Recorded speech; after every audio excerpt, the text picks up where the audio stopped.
Hello, good morning, good afternoon, good evening, depending on where you're joining from today. My name is Eric Kimberling. I'm the CEO of Third Stage Consulting. We're an independent consulting firm that helps clients throughout the world with their digital transformation journeys. And I'm here conducting our weekly live stream to talk about all things related to digital transformation. So thank you for being here today. Appreciate you joining the live stream today. We are streaming to several different platforms today, including LinkedIn, YouTube, Facebook, Twitter, and TikTok today as well. We're on TikTok Live. So if you see me looking off to my side on either platform, it's because I have a phone open with TikTok and I've got my computer in front of me with the other platforms we're streaming to. So thank you for joining today. We are going to cover today an introduction to ChatGPT, artificial intelligence, and other emerging technologies. Although there's part of me that thinks we probably won't get much past ChatGPT and AI because it's such a hot topic right now. That may be where we spend a lot of our time. So look forward to the conversation today. I'll introduce our guest in just a moment. But before I do, just a couple logistical things. First of all, we're going to be taking questions related to ChatGPT, AI, any sort of emerging technologies that you're interested in. We'd love to hear your comments and questions. We'll be taking your questions here today. So feel free to drop those questions in the chat at any point along the way. And then also, if you could, as we get started here, if you could just drop in the chat where you're joining from today.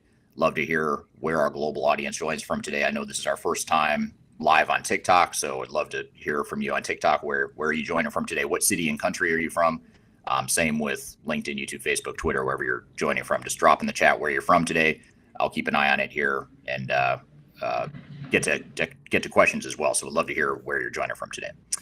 Again, this is a weekly live stream we do every Tuesday, same time, same place, same platforms. Wherever you're watching today, you can find us same time at that same platform. We cover things related to digital transformation. This is a live interview we do that becomes part of our weekly Transformation Ground Control podcast. So we edit this, we polish it, we add additional content, and then it gets released next week on our weekly podcast called Transformation Ground Control. And you can find that on YouTube, LinkedIn, Facebook, Twitter, and you can also find it on Apple, Google, Amazon, whatever audio podcast platforms you listen. So be sure to check that out and and check out that podcast. It's a weekly podcast that covers all things related to digital transformation. So with that all being said, as sort of a preamble, I wanted to introduce our guest here today to talk about ChatGPT, AI, and emerging technologies. And this is a repeat guest, someone I've had on the live stream and the podcast before, who is somewhat of an expert in all sorts of emerging technologies, not just ChatGPT and AI, but others as well. So joining me today is Chiara Munaretto, which I apologize, I don't have the proper Italian pronunciation of that, but welcome to the show, Chiara. Thank you very much. Now, how should I have said your name? Maybe we could start there. Maybe because I like hearing it in your accent much better than the way I said. Chiara Munaretto. Yes. So what she said, that's her name. That's much better said than the way I pronounce it. So great to have you here today, Chiara. Thank you for being here again for a second time. Maybe just to get started, just drop in or let us know what a little bit about your background. What is it you do? How did you get involved in technology? What do you do within technology? All that good stuff. Absolutely. Thank you so much for having me today. My background is in marketing, actually, but I've always been into digital marketing, especially, and since 2 to 3 years, I've been pretty much involved in Web3 and specifically blockchain applications. So really try to understand how to bridge Web 2 with Web 3, mostly on the marketing and sales application. And on the other side, I focus on emerging technologies such as AI and AR and VR. Currently, I founded my first student association for Web3 here in the Netherlands, where I'm studying, and it's called Mastery. So I can put the link later if you want to go and check what we are doing there. And aside that, I'm currently writing my thesis about supply chain integration with AI, blockchain, and Internet of Things to really try to see how we can better track and measure the carbon footprint inside supply chains. So I'm trying to get our knowledge in as many topics as possible, but mostly focusing on real use cases. Great. Well, that's great. It's such an exciting field that we're both in, but especially your focus on some of these really cool, newer, emerging technologies. That's got to be a fun job to really stay at the forefront of some of the stuff, I would imagine. And especially with ChatGPT, this is a really hot thing right now. I can't remember the last time a technology came to the market with such force and momentum, and something that's gone viral so fast. It's been a long time. Even when I remember when Google came out back in the 90s, I remember when I first heard about Google and what a cool search engine it was. It was kind of a big deal then, but it doesn't feel like quite as big of a deal as even this. Um, and just to give some preamble, maybe I'll ask you here in a second just to explain what ChatGPT is here in a moment, Chiara. But if you look at if you look at even just pop culture right now in the media, there's so much coverage of ChatGPT. For example, I was on an airplane last night traveling to where I am today in Florida, in the United States, and I was sitting next to a lady who was reading a Time magazine, and on the cover was an article about ChatGPT, and she was talking to her husband about ChatGPT. And so I started talking to her too, and it turns out she owns an art museum here in Florida, coincidentally, where I'm at today, that does AI for artwork. I'm going to come back to that here in a moment, but it's just very interesting that even the world of arts and business, commerce, all different areas are now really catching on to ChatGPT.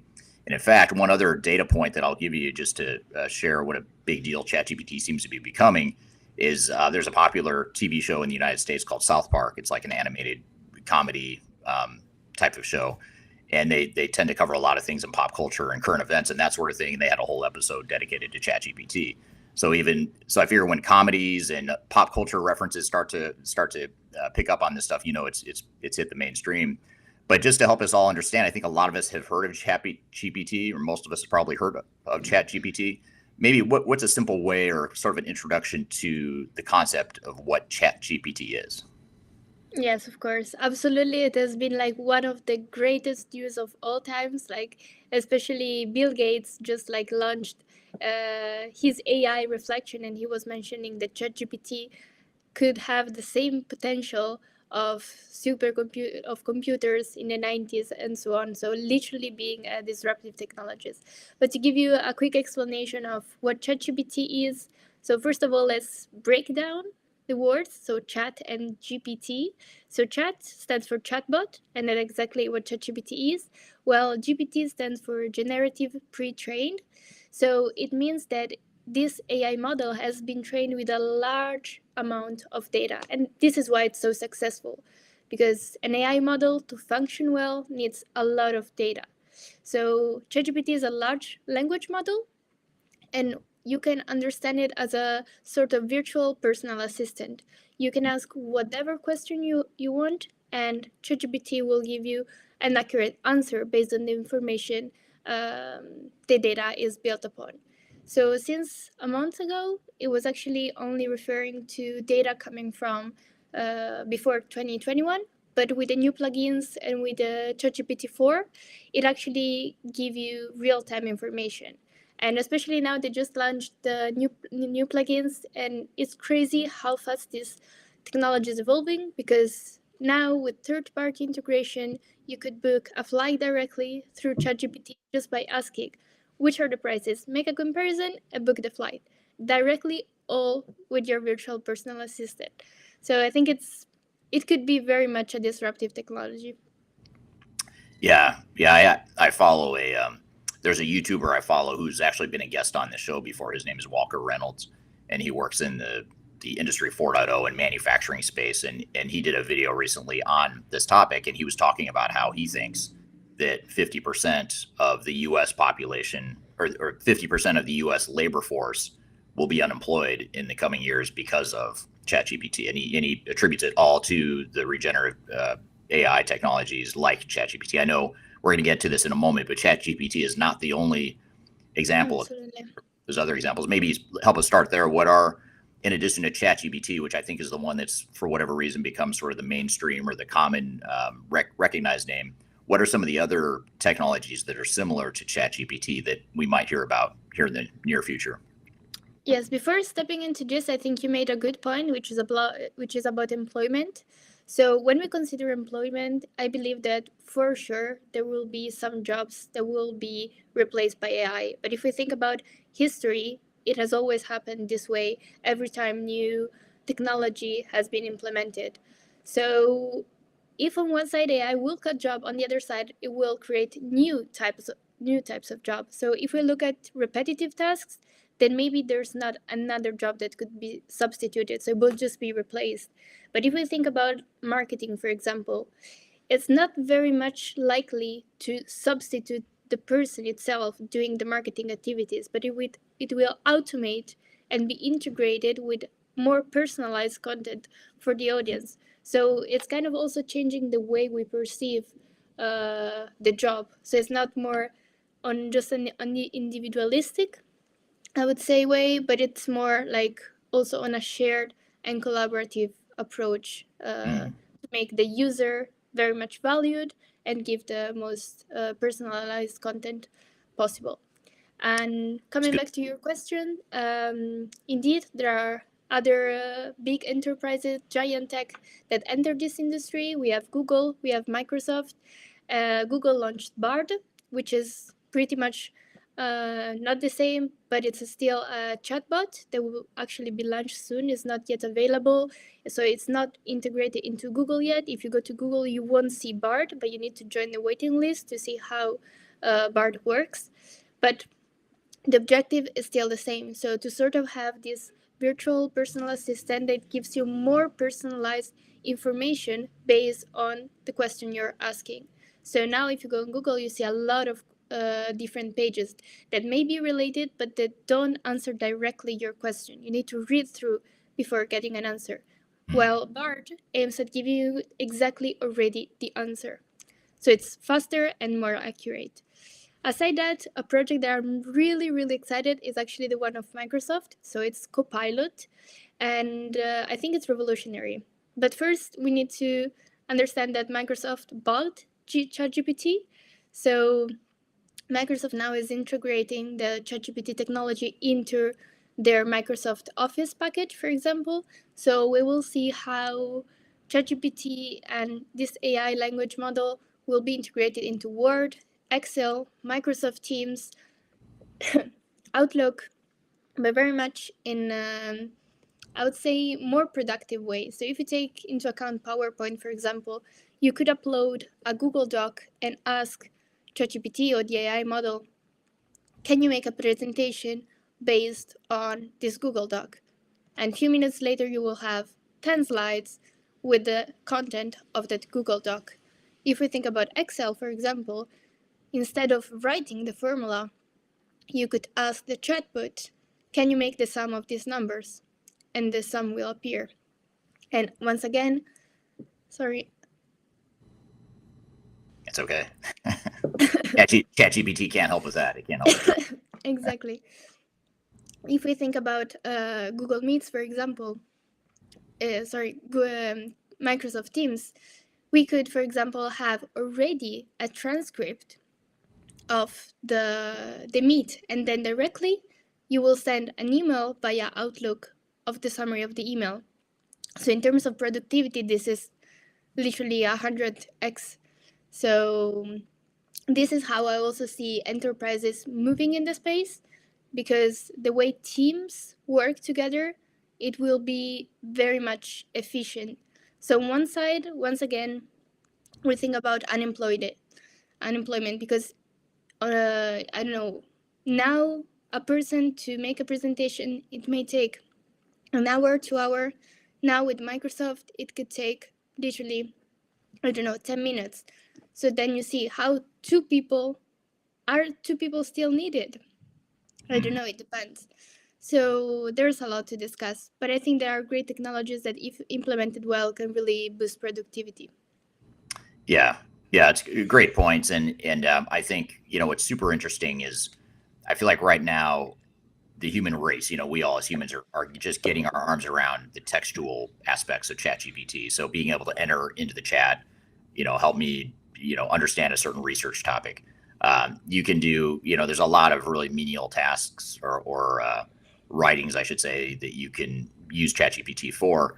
I had a funny, or what I thought was funny. My wife did not think this was funny, but I was texting my wife, and she was running late, and so I was with my kids, and I said, "Well, watch this. I'm going to use ChatGPT to send mom a really nice text about how she's running late. She needs to hurry." So I'm going to say it in a more polite way than I might otherwise say it. So I went to ChatGPT and said, write a text to my wife about, why she's running late or something like that. And it gave me like 5 options, and I just cut and pasted and texted it to my wife. And I even left in, it says, it said insert wife name, in parentheses. And I even left Yeah. that part just to be funny to show, so you would know, because we had been talking about ChatGPT. So there's little things like that you can do. Like, if you want help writing something, or you want help with, like I had it write a short story for my younger son, just to tell him a story. So I said, let me have ChatGPT write a story about, I forgot what I put in, but I kind of gave it a real high level scenario, and then it wrote like a 5-paragraph story within 10 seconds. So it's things like that I think are on the textual side. But there's also what you're talking about with Copilot, and also with another product that Microsoft has invested in that I didn't know until just a few hours ago, when I was on an airplane sitting next to a lady that is she owns an art museum in Florida, and it's a tech-enabled art museum that uses AI, and they've been working on this project for like, I think 3 or 4 years, where they are taking AI to where you can go in as a patron and share your dream. Like if you have a dream or you have a vision of what you want a piece of art to look like, you can tell the AI model what you want, and it'll create a replica or a painting or a picture of whatever it is you describe. So it's getting into the whole creative side of things as well, which to me, that seemed like one thing that would be safe, would be the real creative aspect of the world. Definitely. But even the creative sides of the world seem like it's being potentially impacted by ChatGPT. Yes, one point on that to mention is like, if we think that now we expanded almost at its maximum the creator economy, but all creators still needed maybe a social media manager or someone to rely on, now they can ask this kind of question to ChatGPT. And this is revolutionary if you think, because you can really set up a brand, set up a shop on just based on the information that ChatGPT gives you. And you just can enhance this with your personality, with your ideas, but you can cover all topics that maybe a team could cover. So Right. for creators, I think this is like, it would impact the way they do business online. Yeah, absolutely. I agree. And it's, there's another school of thought that it's not, ChatGPT and other AI technologies are not only going to be disruptive in terms of potentially eliminating jobs, but it's also going to change remaining jobs to be more intelligent. Basically, I think what one study or one hypothesis I read was that the average IQ of the average person in the labor force is going to go from like 70, an IQ of 70, up to in the 90s. So you're going to have, it's something that is going to favor super intelligent people, and I guess it begs a question of, what about other people? How will they be impacted? Will it just be a net negative for them? Is it a net positive for the others? I think there's a lot of unknowns around the societal and economic impacts of ChatGPT, which it's fascinating and scary all at the same time. Yeah, because if you think about education, for example, if you have, like, let's say, critical, intelligent people that can really see the potential in ChatGPT, they will make use of ChatGPT, but without copying the entire outcome. But if you just have someone like, even, naive children who are just growing, they will just want to get homeworks done. So they won't even think about, okay, is this correct? What am I learning? No, it's just, Right. okay, I just copy paste it, so this is done. So this way, it very much impacts the way people, but especially children, would grow, because they have access to internet. Especially if you consider 10 to 16, they may not be mature enough to actually think and use ChatGPT just for their personal development, but just to really get things done. So in this case, of course, there's the bad side, I would say, unless you have parents that educated and everything. But nowadays the internet, it's accessible literally to everyone more and more. Yeah, I was actually debating this with my wife as well, as it relates to our kids who are both in school. One's in high school, one's in middle school, 7th grade and 10th grade, and we're debating on whether, is ChatGPT and using ChatGPT to help you with homework, for example, or to help you write an essay or a report. Is that ethical? I mean, is that right? Is that cheating? We actually one of our sons has a friend who got in trouble for using ChatGPT to write a paper, and he did something that wasn't very smart. He didn't even read the results, and so there was something in it that was a clear indicator that it was a bot that wrote it, because he didn't go through and edit it and kind of make it his own. But It does beg the question of is this a big deal? Is this wrong for kids and other people to use ChatGPT in this way, or is it like the calculator? When the calculator came out, Yeah. however long ago, you still had to learn math just to understand the concepts. But today most of us just use a calculator to get the answer we want. So I guess it's sort of a question that I can't answer. I don't have a good answer for. I don't have a strong opinion on either on whether it's right or wrong in that context. But how do you think in general, ChatGPT and other types of related technologies like that, how do you think they'll impact enterprises, just organizations and businesses in general? Yeah, as I said before, I think it would be something needed on one side, because it would just enhance productivity and especially Hmm. share information and have more precise insights. So, once again, considering marketing and sales, if you think about the strategies to better sell a product, you could come up with 100 strategies, but how can you prove them?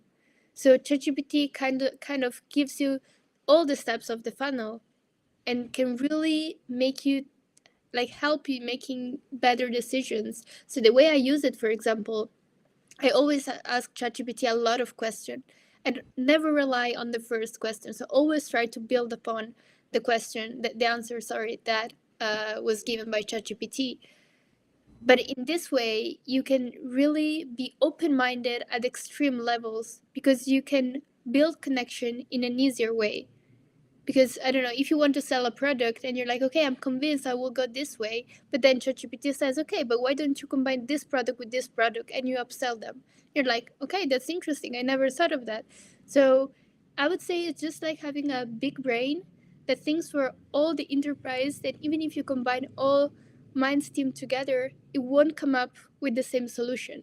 Hmm. So I think that in this way, it's very much revolutionary because it really allows you to think broader and also allows you to hit the mark or hit your objective way easier. Yeah, yeah, it's a great point, and yeah, there's so much to think about as it relates to this and how businesses might use it.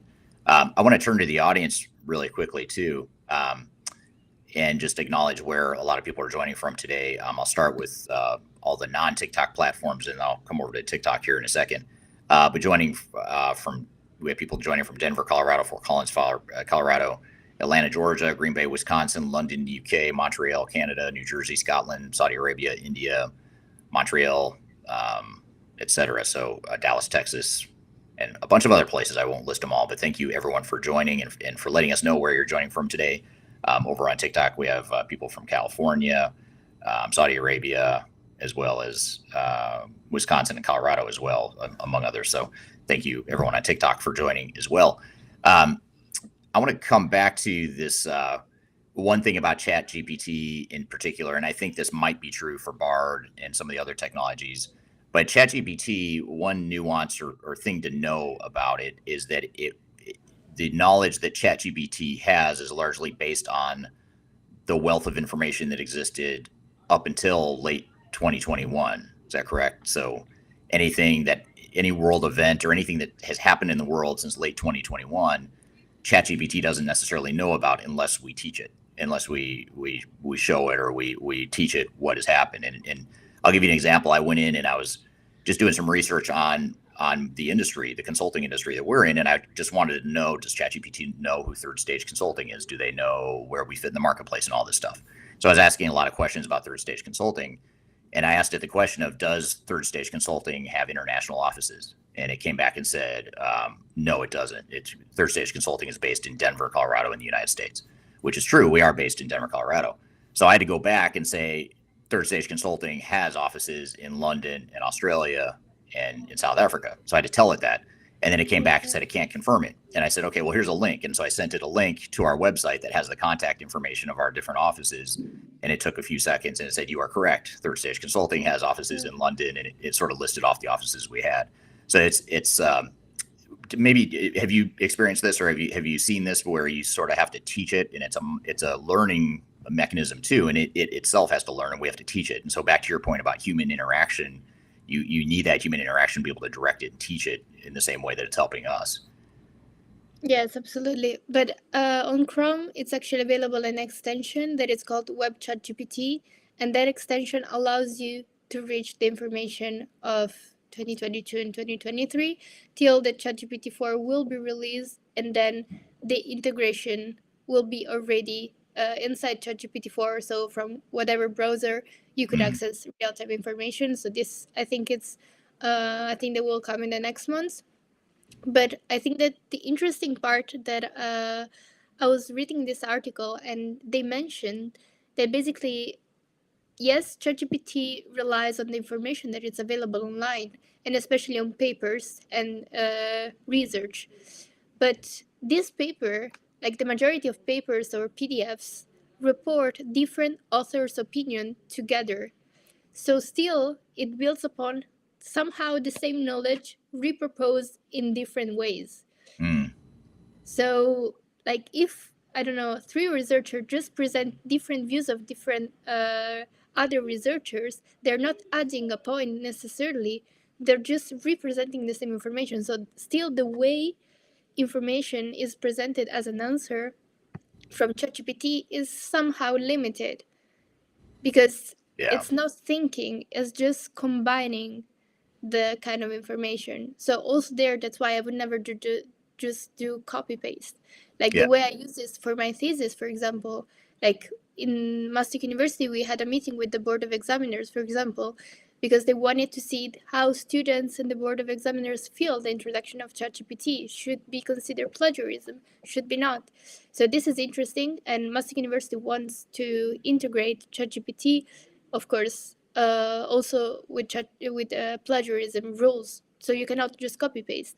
But as I said before, if you just use it to enhance your opinions, to enhance your thinking, your reasoning, I think this is can really make you grow. Like yeah. so, yeah, I would say this is the most prominent side.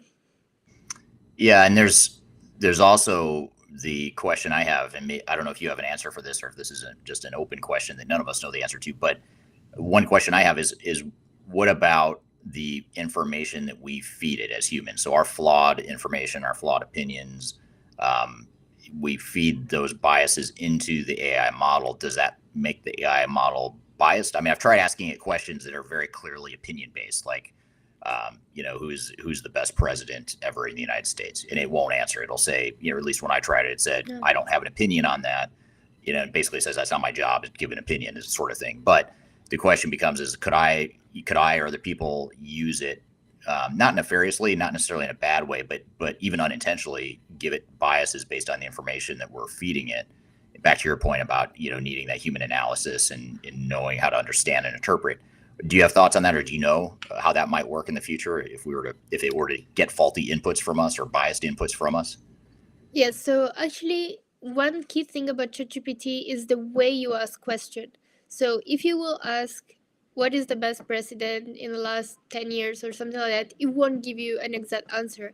But if you, for example, copy paste a certain data set and you'll say, okay, based on this data, who is the most likely to succeed in the next months, for example, then it will give you an answer because you're not asking exactly to say who's the best, but you're saying who's the most likely to based on this. So it's like predicting.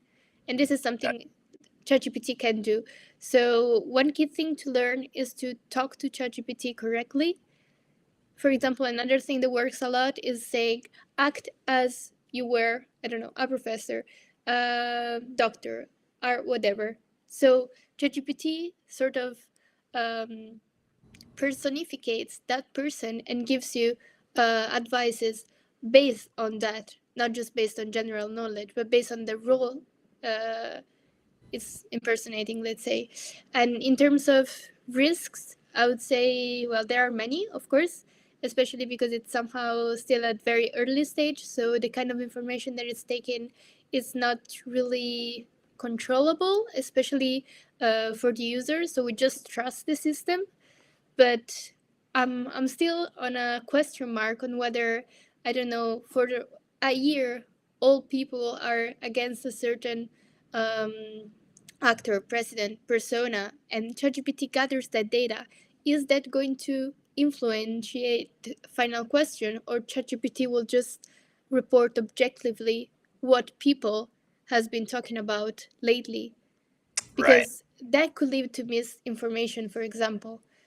Right. So that's also what I was looking at the interview of the CEO, and he was literally saying that one of the biggest risks is disinformation, because if you report without actually evaluating what ChatGPT is saying, you may just spread again disinformation, and this is a loop. And then the algorithm ChatGPT that learns from new data, it will learn from the wrong data. So in this sense, it's a loop of disinformation. So it's tricky. Yeah. Well, and there's also I was actually chatting with a couple months ago. I was in London. Actually, I met you when I was in London. I met you in person there as well. After you were on the show last time, the last time you were here. But I was in London meeting with our London office a couple months ago, and the team there was talking about how um, I don't know if it was a client of ours or if it was an industry peer, but somehow they knew of a consulting engagement that was an ERP implementation, and the consultants were using ChatGPT to do some tasks related to the implementation, and they were taking client confidential information and putting it into ChatGPT to do the analysis or whatever. And now all of a sudden, it's OpenAI. Now, what was confidential information is now part of open source AI technology, and so technically the data is out there and it's public domain now. So I don't know if that seems like another conflict or potential conflict we may see in the future as well, as confidentiality and data security and all that stuff too. Is that something you've seen or had any insights into yet? Yes, I mean, the thing is that it's somehow still on a beta, so there is no regulation yet. It's Mm, just like it's trained on as much data available as possible. So the more precise information you're giving to ChatGPT, the more this can grow. And on one side, the more precise information you give to ChatGPT, the more accurate answer you may have. So you have to decide if you want to step back on the result or step forward with privacy. So I think that this will be one of the challenge of ChatGPT, the way they use information they receive, because now we are giving them all our data. So if they can implement it, for example, also in healthcare, it's kind of challenging because you're really giving patient detail. Is that a fraud? Is that illegal? Do we have regulations for ChatGPT specifically, or just for AI in general? So there's a lot going on, and in general, I think we're just very much in the early stage. yeah, yeah, absolutely. In fact, there's a lot of questions and comments that are related to this topic of Yeah. how AI is going to affect humans in our worlds in general. So I'll get to a few of these comments here. Just a comment from uh, Latwinia on YouTube. I probably pronounced that as well as I pronounce your name, Chiara, and I completely butchered that, so I apologize for that. But Latwinia says, I've been waiting for this video as a new digital transformation consultant. Thank you for dropping this content. So thank you for being here.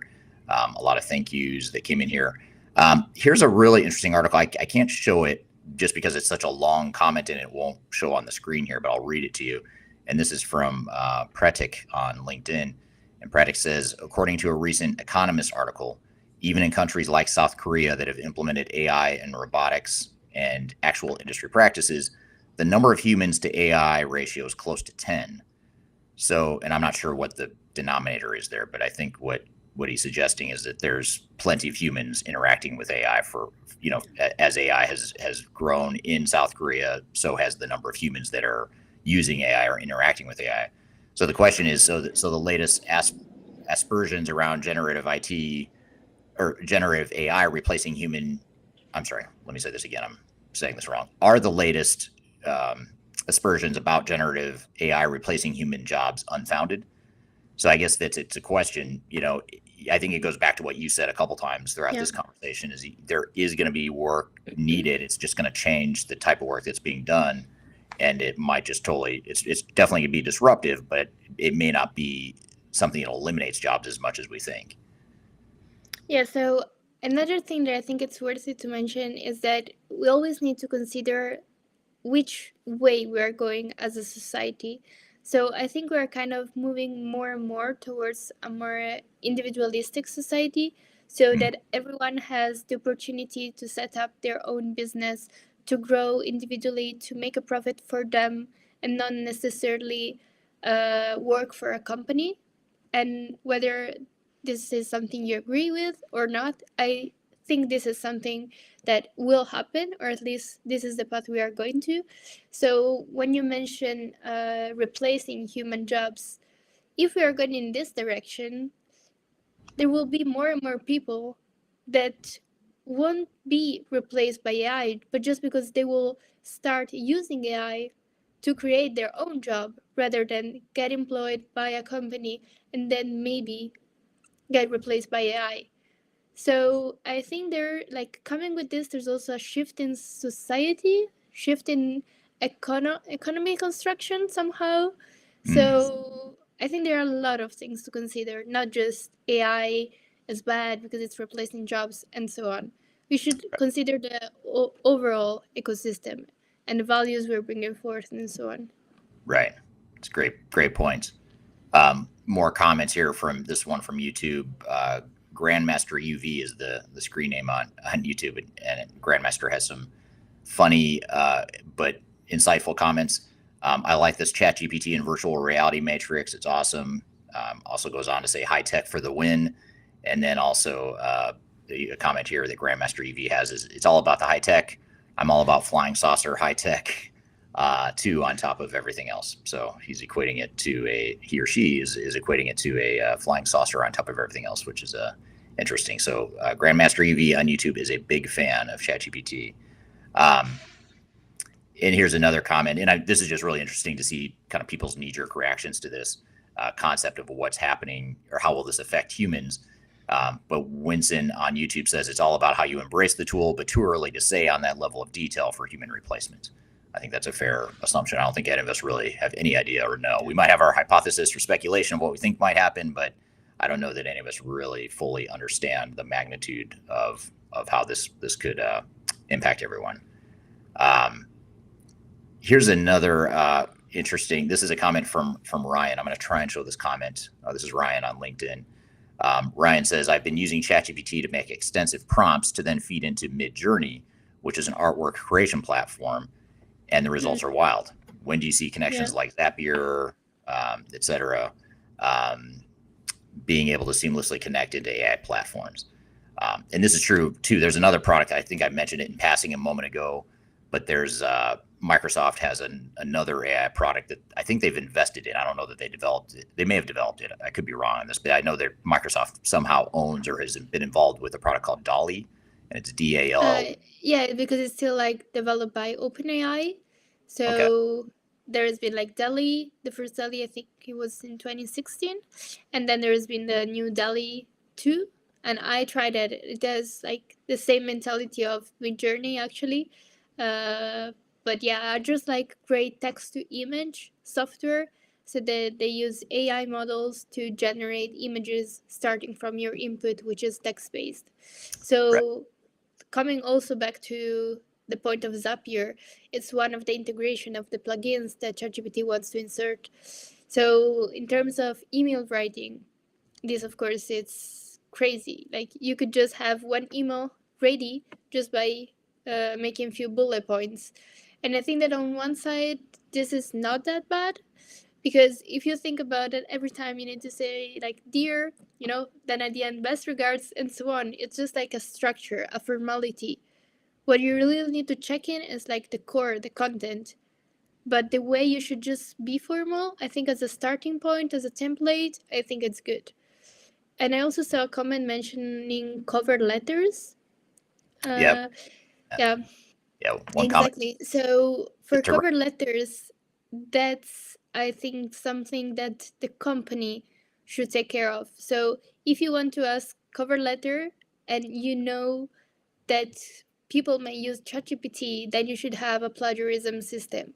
I think I know that it might sound controversial because maybe people shouldn't use ChatGPT to write cover letters in the first place, but we cannot rely only on the positive thinking of people and ethical behavior.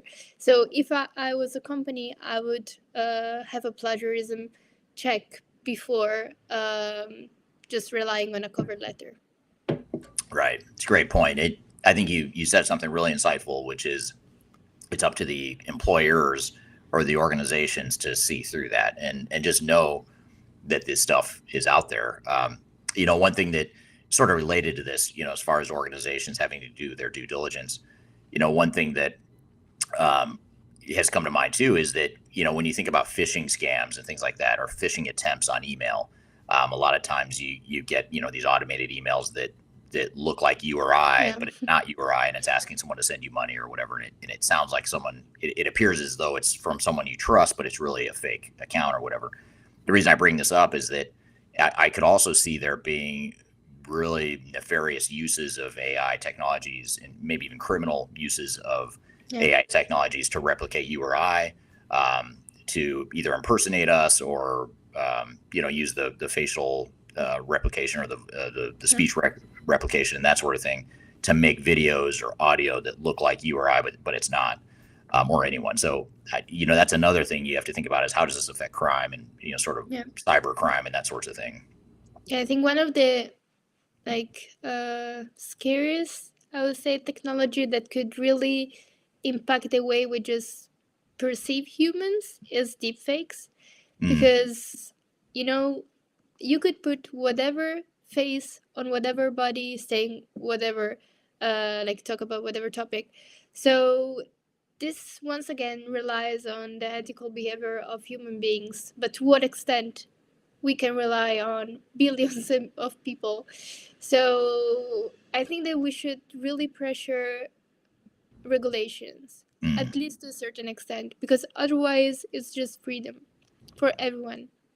And Yeah. I think it's too much, because as long as it's like a famous like the president or something that are making some jokes with deepfakes and so on, you somehow know that this cannot be real. But if you take a person that is not famous, so it just has maybe a couple of friends that could testify that this is wrong, that when you go in court is way harder to prove, because if the defect is well made, it's hard Yeah. to define that. Yeah. In fact, there's over on TikTok where we're streaming today too. There's an account that I followed for a long time before I realized what it was, and that was the Was account it? is the Tom Cruise one. Have you seen that one? No, no, no, no. There's one called the handle name on TikTok is called Deep Tom Cruise. And actually, if you like Tom Cruise or even if you just know who he is, Yeah. whether or not you're a fan doesn't matter. If you go to Deep Tom Cruise on TikTok, follow that account, and the videos on there are unbelievable. I mean, I thought it was Tom Okay. Cruise. I thought there's no way that is not Tom Cruise. And it looks like a younger version of Tom Cruise. I mean, it looks like when he was like 40, not 60 or whatever he is now, even though Okay. he still looks the same largely, which is very frustrating as an aging middle-aged male. But all that aside, when you look at the videos, though, it looks and sounds, acts, his mannerisms, it's just like him. And I wondered like how they created this, and it's all through AI. And apparently, Tom Cruise has some sort of equity investment in this company, and they gave this account permission to use his Okay. likeness or whatever. And the whole account is all just fake Tom Cruise videos, and they're kind of funny too, which It's is why I crazy. followed it. Yeah, so it is crazy because I cannot tell. Like, there's no part of it that looks fake. There's no part of it that doesn't look like Tom Cruise. It doesn't look glitchy or robotic or weird or anything like that at all. So I'm fascinated by that too. So that's another use case of how scary and cool it is all at the same time. Here's a comment from Michael on LinkedIn, and Michael's comment is automate what works. Spend your time innovating, raising the bar. The new average performance improves substantially. Onboarding and time to productivity accelerated. I think that's a great point. I mean, I think that it does raise the bar. It pushes us all, and in many ways, it probably makes us all a bit smarter, or at least it allows us to facilitate intelligence, even if we're not as intelligent as others. We can at least facilitate intelligence and communicate intelligently, which I think is a great point. Here's an interesting question, which I might add to. This is from LinkedIn. Azaldine on LinkedIn says, can ChatGPT be further developed to help with other aspects such as designing 3D drawings? Have you seen that? So another aspect of ChatGPT is coding. So I Mm. tried this myself, and literally it gives you correct code just to copy paste for programmers or for developers. And it could be for a website, it could be for blockchain, it could be for an app, it could be for whatever, literally. So for 3D modeling, I would say that Midjourney is actually the one that really is taking the lead in this more than ChatGPT. So I think that ChatGPT itself, unless you want to use some specific coding integration to make 3D, I think that Midjourney is the best tool to use. But Adobe has just launched another AI tool that is going to be implemented in all his AI services, and this also would ease the process of creating 3D images. Right. Yeah. Great points. And it seems like, I think where we're going with this is, it seems like the potential use cases for AI are limitless, and it's cool to Yeah. see on the consumer level how a lot of these technologies are being used. And I think it's one of those technologies that enterprises are going to have to catch up to pretty quickly to make sure they're not left behind in this whole thing here. This is from Rahul on LinkedIn. Rahul says, will the introduction of disruptive technology impact our education system for better? How can we devise our curriculum in the future to benefit from all such technologies? So I thought you might be interested in that question, especially because of your background, and I'll keep the question up here just so you can see it. Yeah, Um, thank you. but what are your thoughts on this? This is a great question for you. So I think that in general, it always very much depends on what's your objective and which is the kind of role that you're aiming at achieving with your curriculum. Why are you studying? Why are you working? Because you can benefit from technology, but still it depends. So it's not suitable for everything. It depends on the way you use it. So now I cannot give you a customized answer because I don't know what's your background. I don't know what you want to do.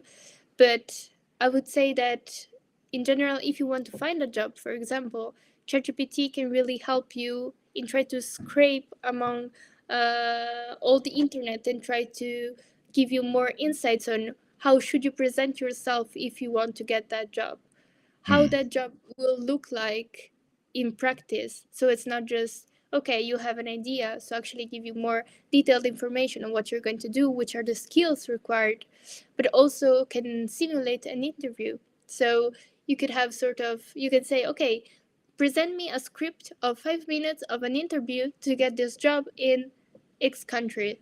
And ChatGPT will create it. I tried it. Hmm. So really, you can really use it to prepare yourself as much as possible if you want to be employed. While on the other side, if you want to be an entrepreneur, if you want to be a content creator, then I come back to what I was saying before, that you can really just make your own company from scratch just with the input and help of ChatGPT and other AI tools. So it's not just ChatGPT, but this, I would say, the key point is literally the integration of all AI tools together. So just to make an example, I tried the other day on my Instagram channel where I talk about business automation in Italian. So if you're Italian, I will talk in Italian there.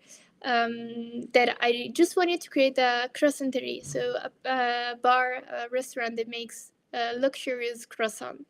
And I asked ChatGPT to create the name, the payoff, an idea for the logo. Then I went to brandmark.io that creates logos, and I created my logo in like Hmm. 1 minute, literally.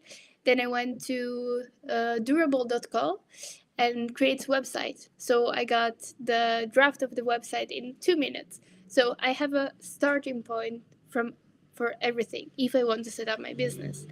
And that's why I think it's helpful because you just automate tasks. Right. No, that's great. And just as a plug for your brand and your social media outlets, you have a really good Instagram channel, and that's how you and I first connected. Now you've got a TikTok channel. Maybe just Yeah. real quick while we're talking, what's the handle name, or how can people find you on social media? Just while we're talking here. Yeah, so it's my surname and my name. I don't know if I can type it or you can type it because I think that if it's hard for you to pronounce, it's even harder to actually understand it just from pronunciation. Right. I'll ask our marketing team to drop it in the chat. Okay, thank you very much.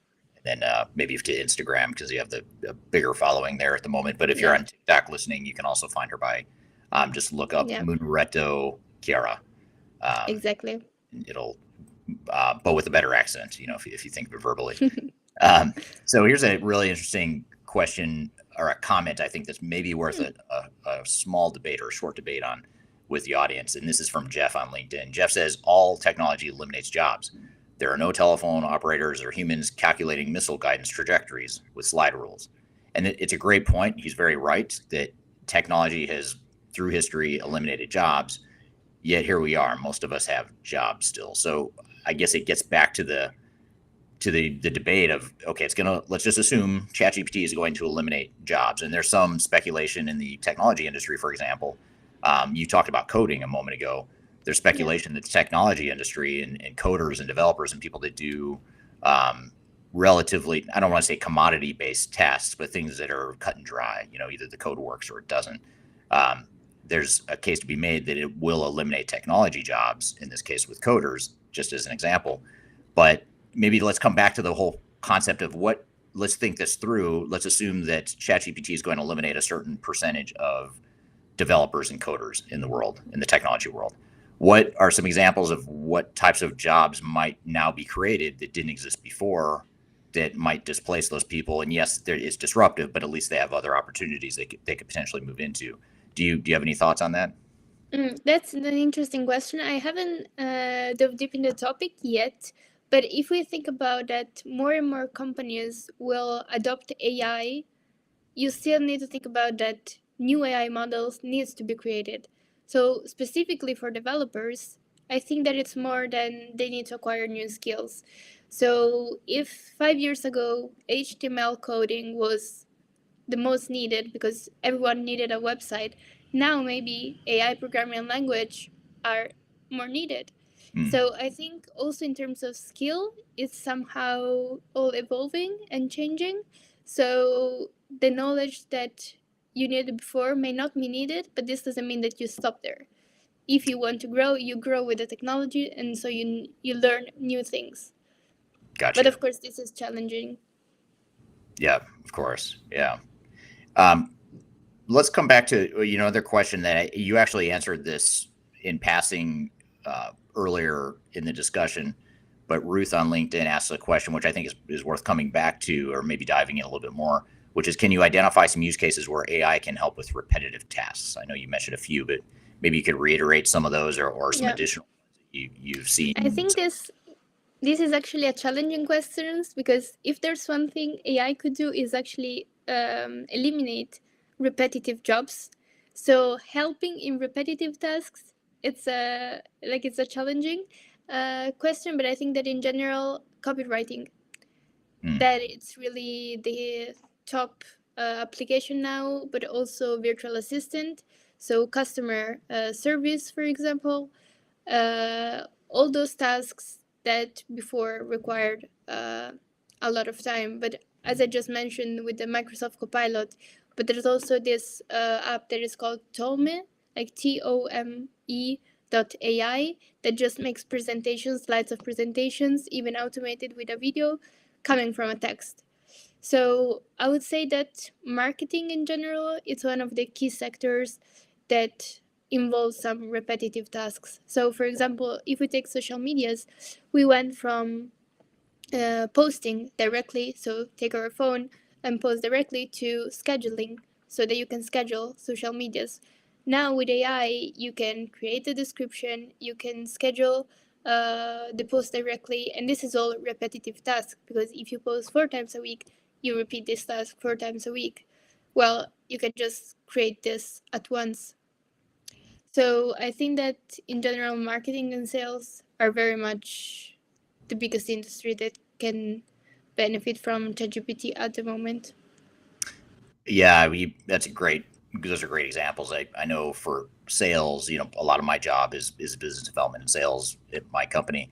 And I actually just tried ChatGPT and I said, write an email to a potential client introducing my consulting company. Yeah, And I didn't even tell it what my consulting company was or anything. I just was very vague, very basic. And it came back with a really good email. I mean, I thought it was yeah, awesome. I just, if I were to actually use it, which I didn't use it, I have my own that I use, but I just wanted to see what it did. If I were to use that, I would have had to make maybe 30 to 60 seconds of changes just to tweak it, and I could have cut and paste that Exactly. to customers. So that saved me, you think that email probably would have taken the average person 5+ minutes to write, but now you've cut it down to, less than a minute potentially. And I also think too, the more we talk about this, I think about the history of enterprise technologies. Let's talk about organizations for a minute and the job displacement. Technology has always been displacing people. I mean, it's a constant struggle, right? It's constantly Yeah. automating jobs. It's constantly changing jobs.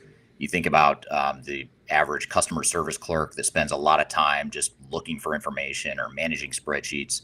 You still need those customer service clerks, but maybe they're not spending nearly as much time now looking for information and putting together spreadsheets. Maybe now they're doing a higher level of thinking and focusing on what's the root cause of why are we getting customer complaints, or why are we not selling more? What can we do different to sell more products or services, or to provide better customer service, or whatever it is. I feel like it sort of elevates, it sort of handles those menial tasks, and it could potentially elevate us all to where we're thinking more strategically and, more higher value add sorts of things.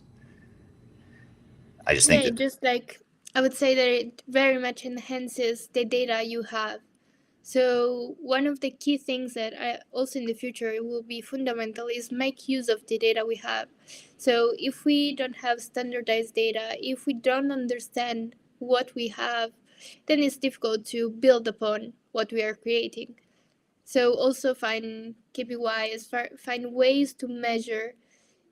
Technology can help very much in this, whatever industry we are into, whether it's a matter of giving new suggestions based on the data we have, or whether it's a matter of programming a new software that standardizes codes, for example, in supply chain.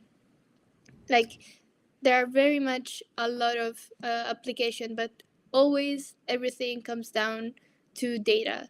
How much data you collected and how much data you can process and make use of, because otherwise you're always limited to the knowledge you have, but not actually all the information that you have access to. right. Great point. Um, Here's another interesting comment from Drone Mountain on YouTube. And this user says, "Hi, all. Great conversation Yeah. here. I ChatGPT the other evening, asked it to create a kid's book based on my dog Ted. It then gave me book title suggestions, 6 book title suggestions, each with their own chapters. Mind blown." Yeah, And if you go around like YouTube, TikTok, you will see a lot of people that will just say how to make $1,000 with ChatGPT. One of the key suggestions is always write child books, always. But also there, it depends what's your purpose, why you're doing it. So, but yes, right, it's a good use case. right. And maybe one last thing here that's a funny comment that I appreciate here from William on YouTube. Accenture is going to do a Kimberling deepfake commercial. Stay tuned. And I wouldn't put it past Accenture to do a deepfake. So don't buy it. If you see a video of me talking about how awesome Accenture is and how you don't need anyone independent helping you in your project, it's not me. And then also Ryan on LinkedIn, thank you for posting Thank the you. Chiara's Instagram account. You can see right here in front of you visually. At least at the very least, you can see the spelling of her name, so you can search for that on Instagram or on TikTok. If you're watching there, it's Munaretto Chiara. In fact, when I search, I just put in Chiara, Chira, and then I put MUN, and you're the first one that comes up because I don't know how to spell your whole name without looking at it. So you've got that there too.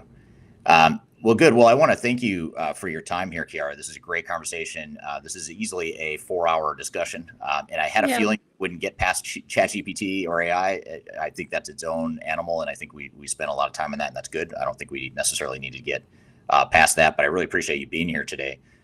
What are some resources, or do you have any resources you suggest for people to learn more about AI? Certainly, you're just as a plug for you. Your Yeah. Instagram channel is really good, especially some of the recent videos you put up about ChatGPT. I'm Thank you. fascinated by those, and some of them you are speaking in Italian, but you have the English I subtitles. always have the English subtitles, yes. Yeah, so great stuff. But in addition to that, what other resources do you recommend for people that just want to learn more about ChatGPT?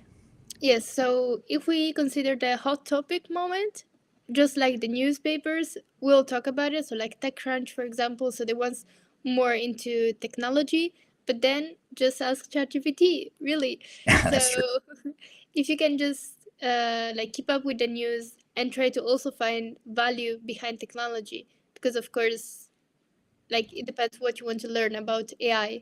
So if you want to improve your skills and automate business, for example, thanks to AI, it's more about getting to know more websites, more softwares that do these kind of things. And I would say that actually one of the greatest source of information is just people talking about it. So just try to look for some people, rather on TikTok, on YouTube, on Instagram, they talk about, on LinkedIn as well, they talk about these topics. But otherwise, on Chrome, just download the extension so you can access real-time data and ask ChatGPT as well. Yeah. Well, you want to know, Chiara, I'll ask you one last question. Do you want to know one thing that ChatGPT cannot replicate yet? Tell me. This This conversation. I'm sorry. so predictable. All right. I thought I had Yeah. you. Yes, this conversation, ChatGPT has nothing on us. So Yeah, I do want to thank you, because this is much better than talking to ChatGPT about absolutely. ChatGPT. In fact, I did that, by the way. I asked her several weeks ago. I just wanted to know, what does ChatGPT say about itself? Yeah. And I said, what is ChatGPT? And it was a good start, but nothing like this conversation. This is much more rich and deep, getting into some of the use cases and examples of how this is affecting our lives. So thank you very much for being here to help us unpack this important trend and topic in the industry. Really appreciate it. Thank you very much. And if you have any further question or something that you want to ask me, just drop me a message on LinkedIn. I'm mostly active there for, let's say, English speaking. And I'm happy to help you with any question you have or just share knowledge. Absolutely. Yes, absolutely. Yeah. Connect with her on LinkedIn. You can find her on Instagram and TikTok as well. She puts up really good, engaging 30 to 60-second videos and other resources out there. So I encourage you to follow her there. Thank you to the audience for the great questions, too, on all the platforms they're streaming to. Really appreciate that. Again, this live conversation will get edited and prettied up and polished and integrated with other content, becomes part of Transformation Ground Control, which is a podcast I host each week, and it comes out every Wednesday. So this episode will come out a week from tomorrow, which will stream to LinkedIn, YouTube, Facebook, and Twitter, as well as all the audio podcast platforms like Amazon, Google, Apple Podcasts, all those different platforms. So thank you very much, everyone, for being here. I hope you all have a great week, and look forward to seeing you next time, same place. Every week we do these live streams, discussions to talk about digital transformation stuff. Have a great week in the meantime, and we will see everyone soon. Take care. Thank you. Thank you.